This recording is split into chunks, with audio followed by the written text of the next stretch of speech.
নমস্কার, কেমন আছেন সবাই? আবারও একটা নতুন ভিডিওতে আপনাদের সবাইকে স্বাগত জানাই। যদিও ভিডিও দেওয়ার মতো কোনো ইচ্ছে ছিল না এতদিন, ভিডিওটা অনেকদিন আগেই করেছিলাম।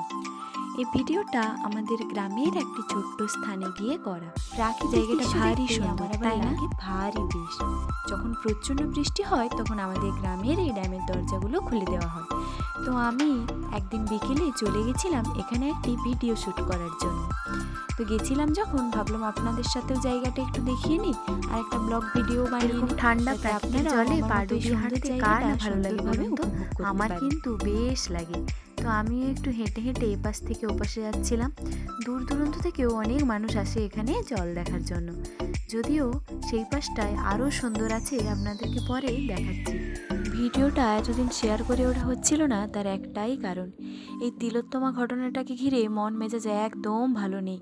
আমিও তো একটা মেয়ে, প্রত্যেকটা আমাদের দেশের মেয়েদেরই জানি এই সময় মন মেজাজ কারোর ভালো নেই।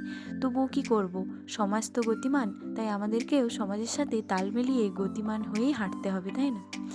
তো এখন জলটায় পা ডুবিয়ে আমি জল দেখলে বাচ্চা মেয়েগুলো যেন আরও ধরা দিয়ে ওঠে, তাই না? একটু এই ভিডিও শৈশবের দিনও আপনাদের সাথে ফিরে ফিরে আসে আমাদের প্রতিটি জীবনে। এরকম জলে পা ডুবিয়ে পা নাড়াতে আমার দারুণ লাগে। আর কোনো মেয়েকে যেন কার কার তিলোত্তমা এরকম হতে ভালো না লাগে হয় জানাবেন সেই তো কামনা কমেন্টে। করি।